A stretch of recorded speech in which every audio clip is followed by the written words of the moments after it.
अच्छा जी, shall we start? हाँ, बिल्कुल। चलिए, बिस्मिल्लाहिर्रहमानिर्रहीम। Measure of dispersion, interquartile range from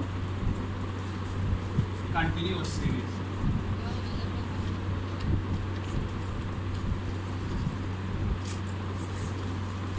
Continuous series may be 1 to 5, 6 to 10,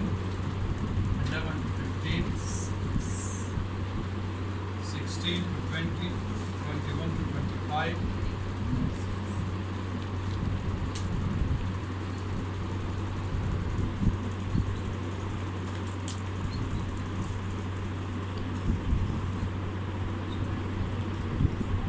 ये डेटा है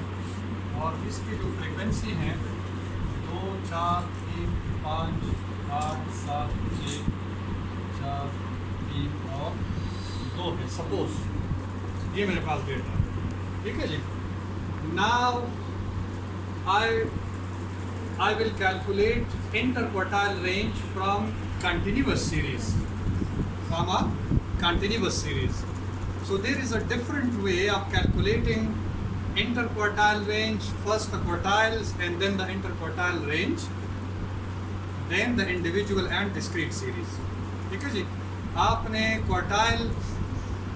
जो कंटिन्यूस सीरीज से पिछले ये हमने कैलकुलेट नहीं किया ना, तो सबसे पहले आप क्वार्टाइल जो है वो कैलकुलेट करें, क्वार्टाइल नंबर 1, नंबर 2, नंबर 3, और उसके बाद इंटरक्वार्टाइल रेंज आपका आएगा। तो इसके लिए अगेन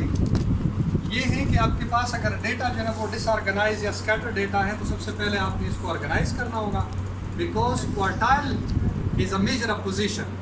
और जो भी मेजर ऑफ पोजीशन आएगा, चाहे वो मीडियन है, चाहे वो क्वार्टाइल है, या डिसाइल है, या पेंटाइल या परसेंटाइल है, उसको तरतीब देना जो है ना पहले ये ज़रूरी है कि आप इसको अरेंज कर दें सीक्वेंस में लिख के। लेकिन ये ऑलरेडी सीक्वेंस में है, तो सबसे पहले स्टेप में आप कम्युलेटिव फ्रीक्वेंसी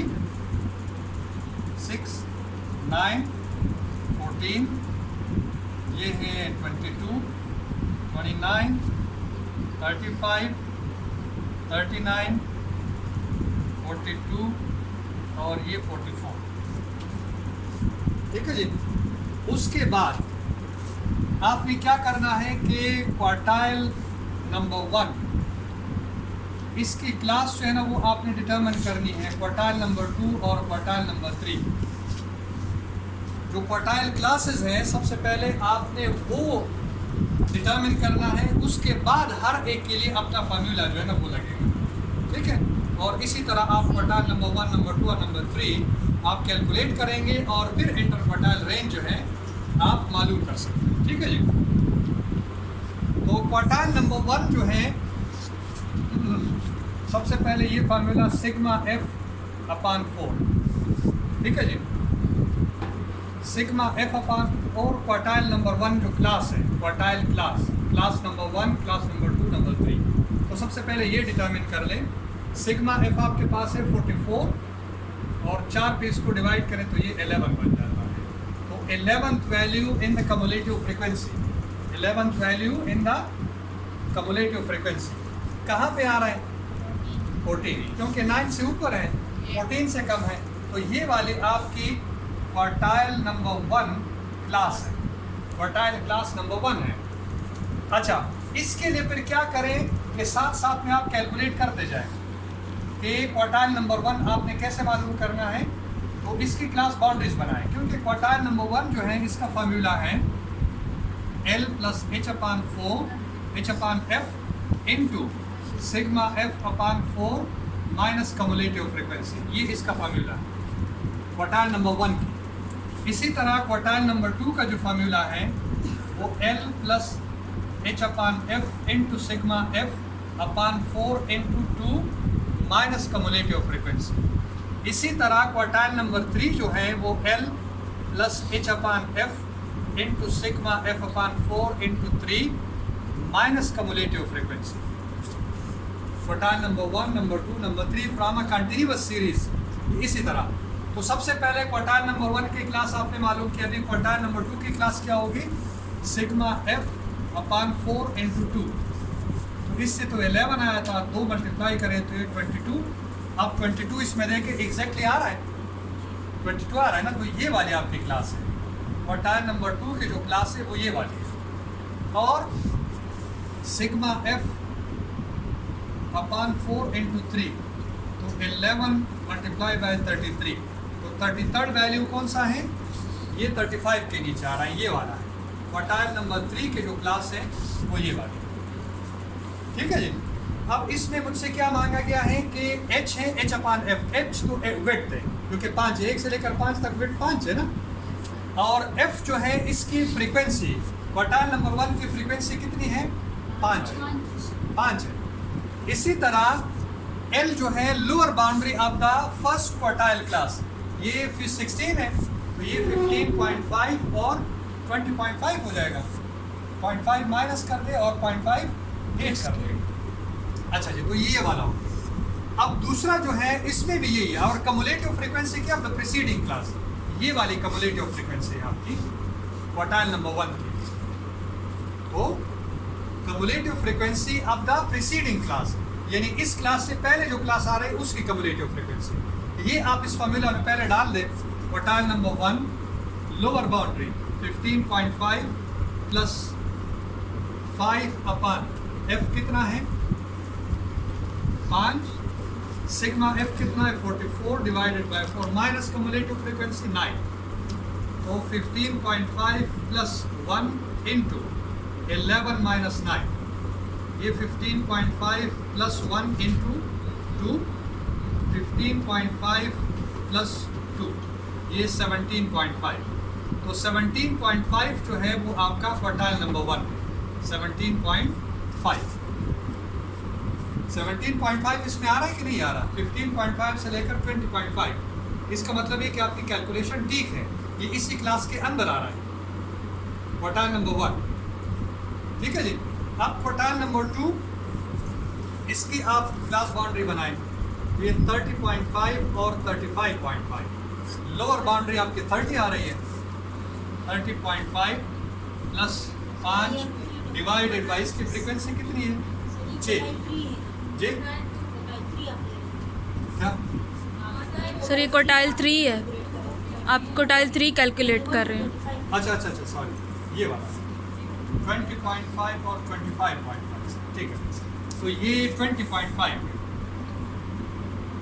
और फ्रीक्वेंसी इसकी कितनी है, वेट जो है वो 5 है, और फ्रीक्वेंसी कितनी है, 8 है, into sigma f 44 divided by 4 into 2 minus cumulative frequency, इससे पहले वाले की फ्रीक्वेंसी कितनी है, 14, प्रीसीडिंग इसकी ये वाली है ना, तो यहाँ पर 14 कर दें, तो ये आएगा 20.5 प्लस ये 5 को 8 पे डिवाइड कर दे, कितना आता है, 5 डिवाइडेड बाई 8, 0.62 इंटू ये वाला कितना है, 11 इंटू 2,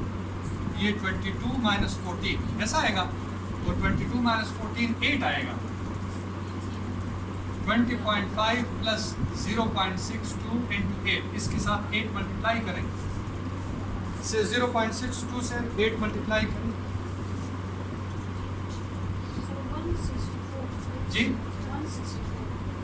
1 नहीं सर 0.62 और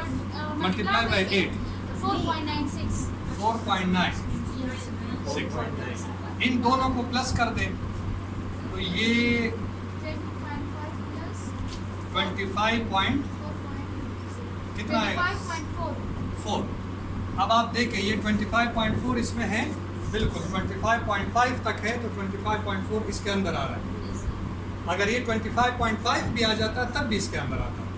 तो क्वार्टाइल नंबर 2 की कैलकुलेशन भी आपकी ठीक है, सही है जी। अच्छा, क्वार्टाइल नंबर 3 30.5 और 35.5, तो यहाँ 30.5 है प्लस 5 डिवाइडेड बाई ये 6 इंटू यहाँ से तो 44 डिवाइडेड बाई 4 11 आएगा, 11 इंटू 3 माइनस इसकी कम्युलेटिव फ्रीक्वेंसी 29, तो ये 30.5 प्लस 5 को 6 पे डिवाइड कर दीजिए 0.83 0.83 और ये 33 माइनस 29 तो ये आएगा 30.5 हाँ yes sir प्लस 0.83 को 33 से 4 से मल्टीप्लाई करें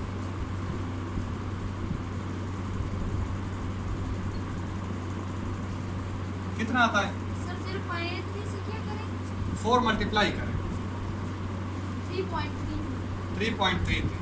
तो 30.5 प्लस 3.33 इन दोनों को प्लस कर दे कितना आता है ये आता है 33.83 इतना आएगा yes sir अब आप देखें 33.83 इसके अंदर है बिल्कुल है 35.5 तक ये तो 33 इसके अंदर आ रहा है तो क्वार्टाइल नंबर 3 भी आपकी जो कैलकुलेशन है वो ठीक है सही है अच्छा जी अब इंटर क्वार्टाइल रेंज आप कैसे मालूम Q3 माइनस Q1 तो Q3 माइनस Q3 आपके पास आया 33.8283 माइनस Q1 Q1 सर कितना है आपके पास Q1 17.5 सर ये 16.33 जी माइनस जब करें तो ये 16.33 इसका रेंज आ रहा है ये इसका रेंज और कोएफिशिएंट इसका क्या होगा ये है quartile number 3 minus quartile 1 quartile 3 plus quartile 1 ये आएगा 33.83 माइनस 17.5 और 33.83 प्लस 17.5 तो ये आया 16.33 डिवाइडेड बाय 33 और 17 तो ये आपके पास आया 50 बल्कि 51.3 कुछ समथिंग आ रहा है इसको आप डिवाइड करें 16.33 डिवाइडेड बाय 50.1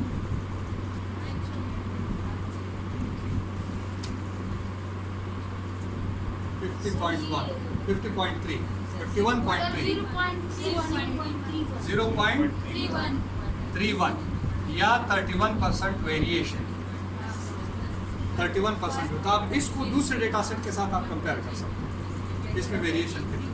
ठीक है